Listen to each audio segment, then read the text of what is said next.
जय श्री कृष्णा।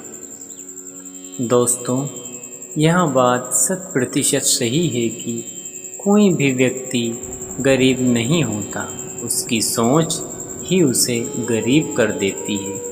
क्योंकि जो इंसान जिस प्रकार से यहाँ जितनी प्रकार उतनी बड़ी सोच रखता है, उसी तरह उतनी ही बड़ी सफलता प्राप्त होती है।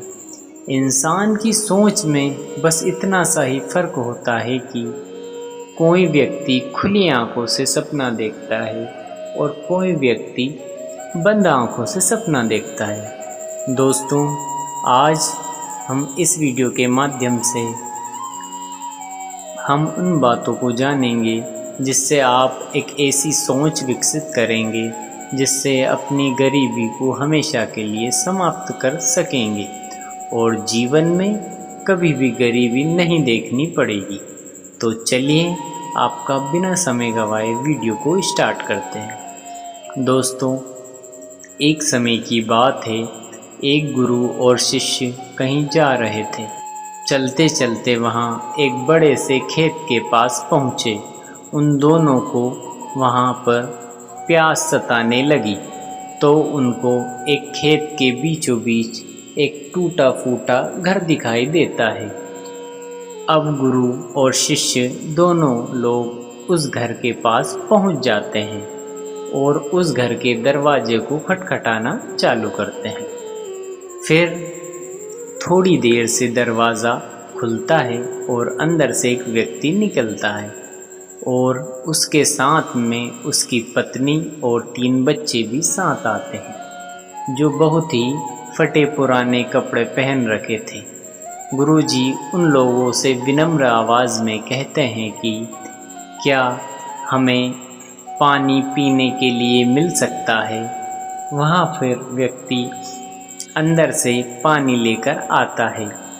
फिर वहाँ पानी गुरुजी और उनके शिष्य ग्रहण कर लेते हैं।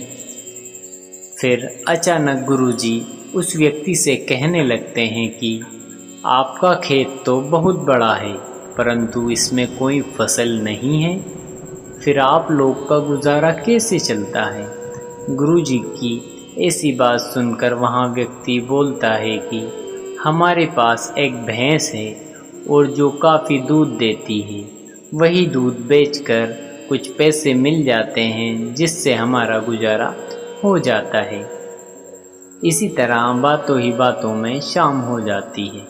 तो गुरुजी ने सोचा, आज की रात्रि हम यहीं विश्राम कर लेते हैं।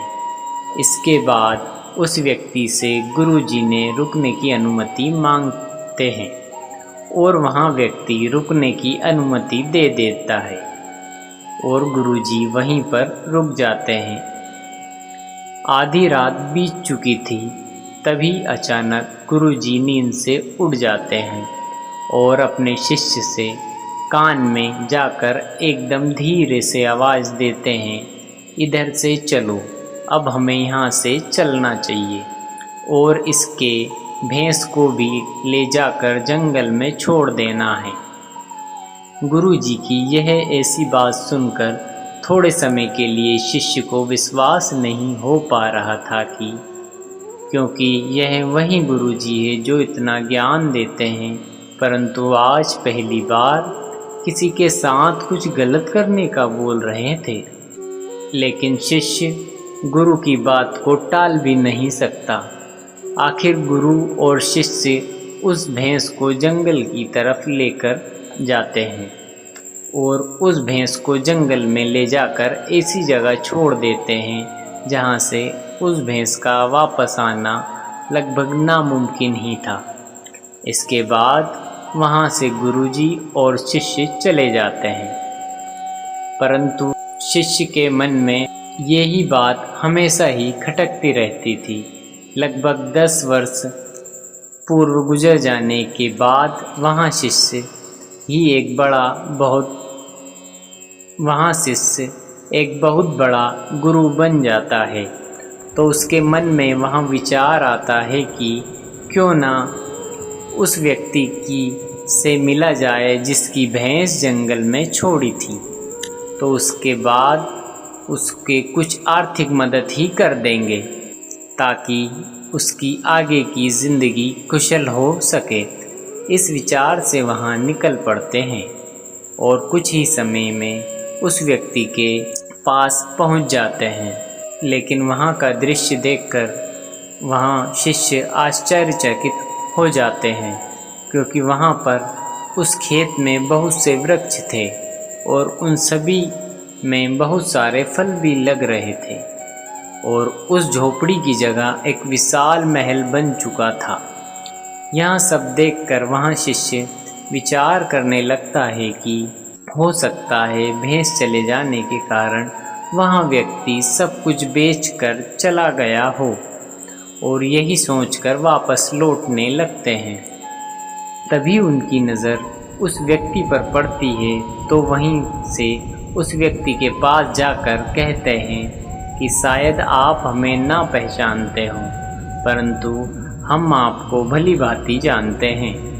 हम आपसे पहले भी मिल चुके हैं, लेकिन कई वर्ष पहले पुरानी मुलाकात हुई थी हमारी आपसे।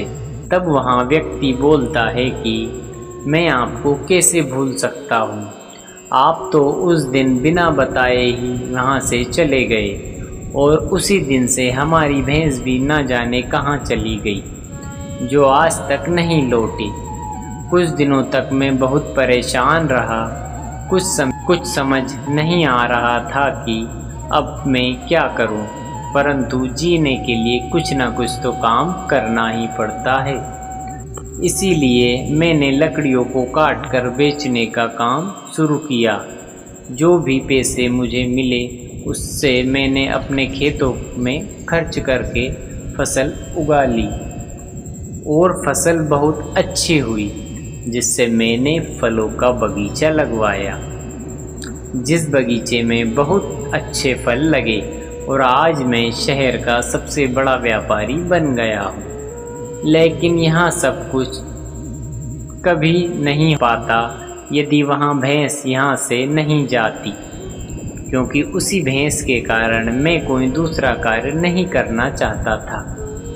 उसके जाने के बाद मैंने कार्य का दूसरा रास्ता चुना, जिससे मैं पैसे कमा सकूं। लेकिन आज मैं अपनी ज़िंदगी से बहुत खुश हूं और शहर का सबसे बड़ा व्यापारी भी हूं। यही बात सुनकर शिष्य कहते हैं कि यह कार्य तो आप पहले भी कर सकते थे। तब वहाँ व्यक्ति बोला, कर तो सकता था, मगर उस समय मेरी ज़िंदगी बिना मेहनत किए भी चल रही थी। इसी कारण मुझे इस बात का कभी एहसास नहीं हुआ कि मैं कभी कोई दूसरा काम भी कर सकता हूँ। यही कारण है कि मैंने कभी कोशिश ही नहीं की।